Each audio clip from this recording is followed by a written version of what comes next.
Hey guys, welcome back to my YouTube channel. I know you guys missed me so much. Like, I missed you guys so much more. Firstly, I got my nails did. Oh my god. One thing about me is that I will get my nails done every single month, okay? That thing kind of makes me feel like I've got my life in order, okay? My life might be falling apart, but my nails, they will always get done, all right? But anyway, I missed you guys so much. I hope everybody's doing well. Today, we're gonna do a sit-down video. I'm currently at home, and as you can tell, the setup is a bit questionable because I literally took the whole couch and I placed it against the TV. Like, as you can tell, the TV is right there just so that I could get some lighting from the window. So if my mom sees this, or rather when she sees this, I'm sorry mama, I gotta do what I gotta do for content, okay? But I really hope that you guys are doing well. Today we're gonna do a sit down video where I asked people on TikTok to give me their dilemma, okay, to give me their business, okay, and then I'm gonna read out whatever situation they've given me, and then I'm gonna give them my opinion or my advice. Everybody is gonna be kept anonymous, but yeah, let's get into the juice. Before we get into this video, I just want to say something about my afro because I know you see it, okay? I just know that you see this beautiful crown that's on my head. I know that you see it because one thing about my hair is that it grows, all right? Shout out to God, shout out to my parents because the genes are very strong. Like, my hair grows really fast. I cut my hair literally a year ago. I went bald, and now we are, do you see the length? Do you see the health? Like, my hair is so healthy. It's wow. I'm impressed. I am impressed. Anyway, let me stop rambling because one thing about me, child, is that I will ramble. I'm using my little sister's phone because I'm recording on mine. We're gonna start with the first one. The first person said, "Hi, I'm really struggling on what to do in life. I want to be an influencer, but at the same time, I'm a shy person and I don't know what to post. Can you please advise me on how to know that you're meant to do something?" Okay, anonymous. Hi. Firstly, I'm going to talk about being an influencer, okay? Being a content creator. As cliche as this is going to sound, it must be something that you actually really like. I've realized that a lot of people nowadays tend to want to be content creators because of the money. But let me tell you something. The money does take quite some time for it to actually roll in. Like, in the beginning, you have to be driven by nothing but your passion. You have to be driven by, you know, the fact that you actually want to do this, the fact that you enjoy being an influencer, you enjoy being a content creator, you enjoy creating content. And as shy as you are, there is a place for you in this world. You will find your own shy people. Like, you don't necessarily have to be like me. One thing about me, guys, I am outspoken. Do you get what I mean? Very energetic. But to other people, I'm too much. Do you get what I mean? And that's completely fine. Like, I'm not everybody's cup of tea, and I accepted that a long time ago. Okay, that is completely fine. Like, to other people, I'm loud, I'm a bit too much. But to other people, they're like, wow, I love her confidence. Wow, I wish I could also, like, express myself as much as she does. So what I'm trying to say is that you will find your own audience as long as you stay true to who you are. You can just make start by, if you want to start on TikTok, you can start by making videos where you don't speak, okay? Do whatever it is that you enjoy doing. Vlog if you enjoy vlogging. Draw if you enjoy drawing. Get into this in a very comfortable and slow manner. Like, don't make yourself uncomfortable, especially when it comes to expressing yourself publicly. Don't ever get into this thing of, I have to be this because this is what sells. Trust me, you will find your own people, but you kind of have to put your content out there. Like, if you really do want to be a content creator, you have to create content, unfortunately. Actually challenge yourself. Tell yourself, you know what, for the next week, I'm going to vlog every single day, or for the next week, I'm going to shoot this and that every single day, and then I'm going to post this. In the beginning, the views are going to be, you know, but don't let that stop you, okay? In the beginning, you might get like 100 views, and that's okay. Imagine 100 people in the same room watching you, liking your content. Imagine that. That's a lot of people. You also asked, you were like, I don't know what to post. Can you please advise me on how to know that you're meant to do something? The fact that you sent me this DM shows that it's been on your mind. The greatest thing you can do for yourself is try, okay? You don't want to be old, not to get deep, but you don't want to be old and be like, damn, I should have tried out content creation. Damn, how far could I have went if I actually allowed myself to try? So yeah, I would say, yeah, I think I gave you proper advice. The second one said, "Hey girl, I'm so glad I can talk to someone. I am 23 years and I am living with my boyfriend, which is the worst mistake of my entire life." Okay. "My family doesn't want anything to do with me. Guy abuses me emotionally and physically, but I can't do anything about it since I depend on him for everything. He cheats, and when I try and argue with him, he takes his phone away, which I'm using. He stops buying anything for me. So now I don't know. Oh, so now I don't say anything besides cleaning and cooking. I have no social life. I have nothing. Sometimes I do have suicidal thoughts, but I keep on praying and hoping someday I will have a normal life. I don't have clothes, nothing. He wasn't even there for me last year when I miscarried. Ah. But he blamed me for everything. Sometimes I ask myself, what can I do to change the life that I'm living, but I don't know." Damn. Um, Firstly, I just want to say I am so sorry that you're going through this. Nobody deserves to go through this. Nobody deserves to be in an abusive relationship, whether it is physically, mentally, emotionally, verbally. Nobody deserves that, okay? And I'm so sorry about your miscarriage. I'm really, really sorry. My heart goes out to you. Um, you're 23, okay? I'm going to try to give you the best advice that I can. You're 23. You're still fairly young. The thing about being in a toxic relationship or an abusive relationship is that these people channel your mind. They beat you down to a point where you feel like this is where I'm meant to be. Somehow they make you feel like this is all you are worth, okay? This is all you can get from a man. They beat you down mentally before they can actually start beating you physically. That's one thing that I've realized. Not that I can relate, but I have realized that quite a lot, that they tend to do that. I just want to say you're 23, you're still young, you have so much life ahead of you.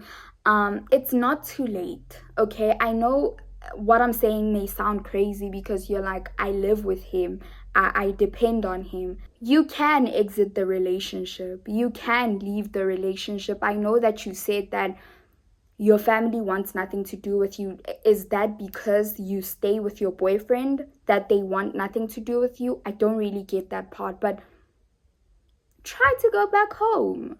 Try to go back home, okay? I think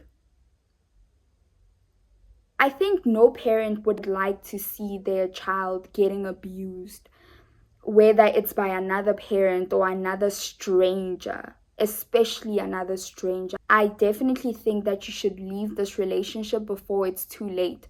You don't want to be another statistic, okay? In South Africa, GBV is actually very, very common. And unfortunately, this is the world that we live in. You don't want to be another statistic, okay?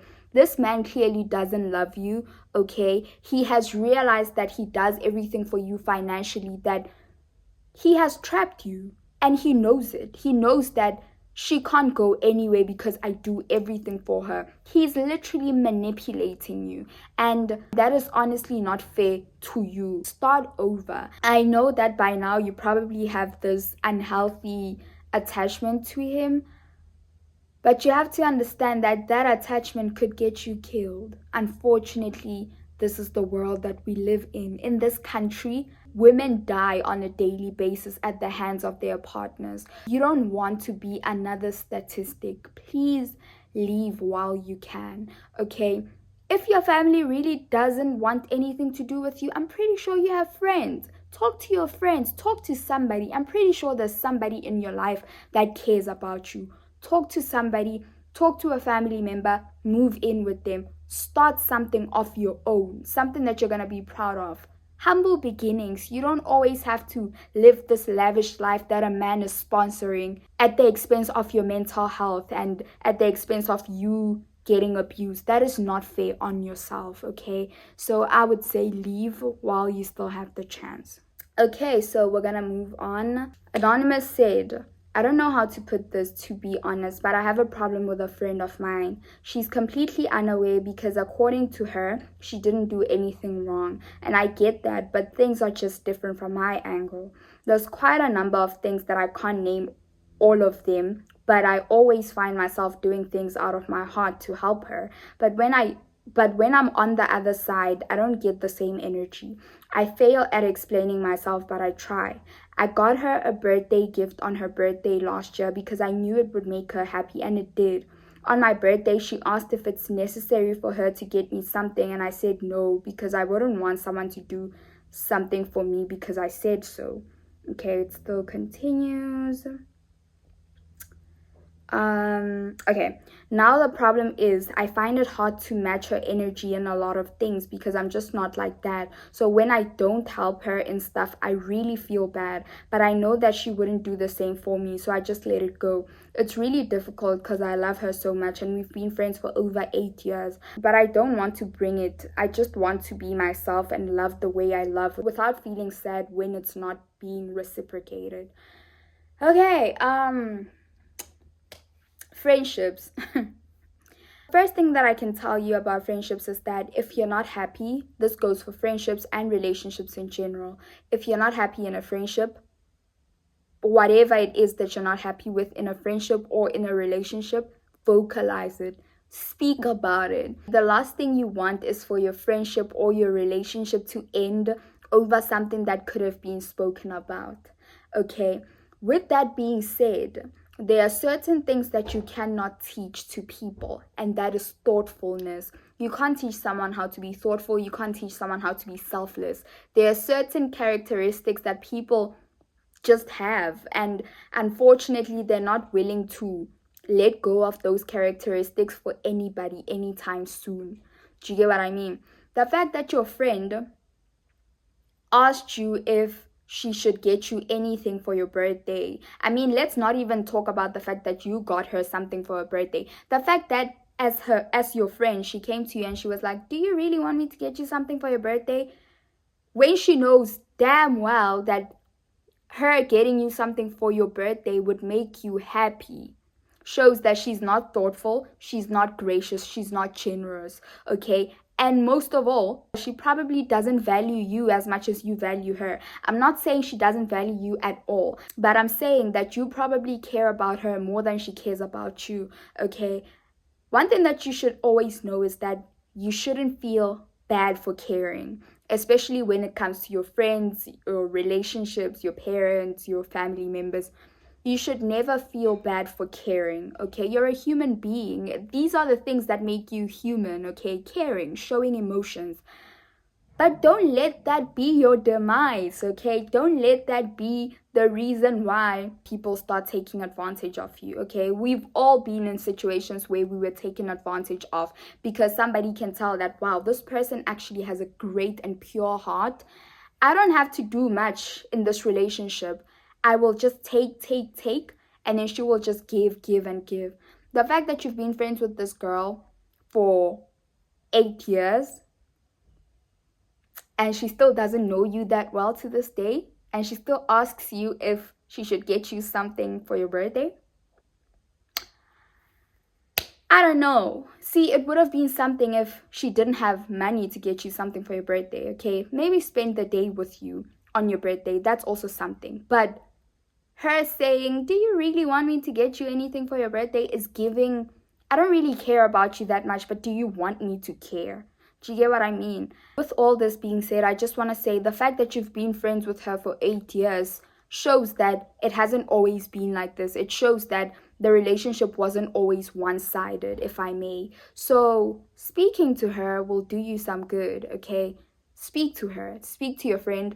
Sit her down. True friends will never think that you are coming from a malicious place. They'll never think that you're coming from a place where you're attacking them. No, they're gonna hear you because they know that everything that you're saying is from a place of love, not from a place of being judgmental or from a place of you just hating her. Speak to your friend, and then after that, after you explain to her, her reaction or her response will determine whether or not you choose to be in this relationship. You will know. You will know if you're meant to be in this friendship or not. But yeah, I'd say speak to your friend. And then we're gonna read the next one. It says, hey, so my situation goes like this. I used to be with this guy in high school, not romantically, it was a situationship, but he cheated and we broke up. So after high school, we were still talking, but just as friends. I moved to Poland after a year for my studies, and his friend is also studying here. So I started talking to his friend, and now he wants us to date. The worst part is that the boy from high school also wants to come this side, and he also wants me. It would be weird for me to be with either of them, right? I have mixed feelings for both of them, and I really don't know what to do. I've been ignoring them for months now. Girl, I mean, the other guy was your situationship, and the other guy that you've never been with also wants you. I say test the waters. I say try it out with his friend. I know that sounds...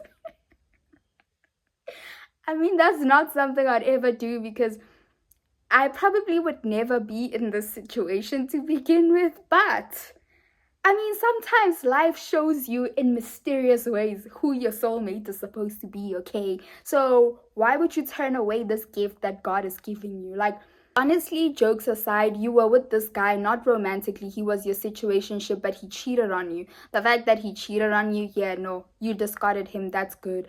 But then the guy who cheated on you and was your situationship also wants you.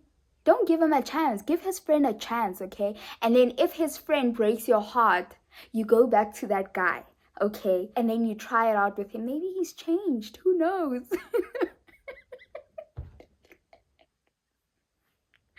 I'm joking. I am joking. Okay, I am joking. I truly believe that dating, like, people that are close, like friends, I don't know. I don't believe in that. Okay. I do understand that situations are different. Sometimes maybe that really is your soulmate. Like the friend, maybe that is your soulmate. I say try it out with him. Okay. The fact that you and this guy were never really romantically involved, like you were just situationships. Situationships, in my opinion, are just you guys meeting up to quench each other's thirst, okay? Nothing deeper than that, alright? You guys were never committed to each other romantically, okay? You were seeing other people while seeing that person. So to me, that is not a relationship. Like, I think you can try it out with his friend, okay? It's okay for you to like him. I mean, it's okay. Start off on a clean slate. Go for his friend, okay? Like, it's that easy. And then if his friend breaks your heart, like, you just move on. You go on to somebody that is completely unrelated with the situation. All right, it's that easy. I don't know. I think that's what I would do. I don't know. I think I gave you great advice there. What do you think? Okay. I'm gonna read the last two questions because I don't want this video to be long. Somebody said, how to be confident with acne. All right. I myself do struggle with acne. My boyfriend doesn't like it when I say that, but it's true. Well, not acne. I get like hormonal acne. It's still acne. Like I get pimples here and there. I've struggled with it from grade 10, and I'm currently 21 years old, turning 22. So it's been 6 years of me struggling with acne, and I realized that it fluctuates. Sometimes your skin looks better, and then the next time your skin is the worst it's ever been. And that's okay. Like I've learned to realize that I can't hate myself into having clear skin. I really can't. I can't hate myself into being the person that I want to be. I really can't. In the process of me actually clearing up my skin, I try by all means to say positive things to myself. I know that sounds cliche, but it does make a difference. Like telling yourself, hey, your skin is actually doing better. Hey, you are more than your skin. Hey, you are more than acne. Okay, there's more to you than your skin. There's more to you than acne. Okay, you offer way more to people, to the world than acne. Not to get deep or anything, but embrace it. Embrace it. And also, you wanting to cover your acne doesn't make you any less in love with yourself. It doesn't make your self-love any less just because you want to cover it. Sometimes I also put on concealer because I have dark spots, and that's okay. It doesn't mean I don't like myself. I really do. But you have to understand that you have to embrace it. There's no other way to go about it. Embrace it, because one thing about skin is that it takes a very long time to heal. Yo, it takes a very long time. It takes years even, okay? So are you really gonna hate yourself for years? I don't think so. Don't do that to yourself, okay? The last one. I want to get a boob reduction surgery, but my mom says that means I'm telling God that he didn't do a good job when he was making me. Did I write this? I'm joking. I'm joking. I'm joking. No, my mom would never say that. But I also have like big kahunis. I got big boobs. I got big tits. All right. And it's something that I've learned to accept. For a very long time, I struggled with my boobs. I struggled a lot with, the concept of boobs, because my boobs just grew out of nowhere. Okay. I went from being a flat chested 16-year-old to having big kahunis. So I've struggled a lot with accepting my boobs, but the more I grow, the more I understand that, you know what, they're just boobs and they make me even more sexy. Like, come on now, but if you have the means to actually get a breast reduction surgery, get it. Okay, if you have the means, I think you should sit your mom down, tell her that you get back pains. One thing about big boobs is that you get back pains. It's very difficult to get bra sizes. It's very difficult to wear certain things. You're sexualized everywhere you go. That's just what it is. So let your mom know. Tell her that, yo, this is way more than me saying I don't like the way God created me. It's got nothing to do with that. I like the way God created me, but I would like to make some changes because this is detrimental to my health. It would make you feel more confident. I think if you explain that to your mom, she'll understand. But I think this is where I'm gonna wrap the video up. I love you guys so much. Thank you so much for watching my video. I hope I spoke a lot of sense. I hope I actually said things that made sense, okay? Because that would actually be sad if I didn't. But I hope you guys enjoyed. I'll see you guys in my next video, and I love you guys so much. Mwah, mwah, mwah.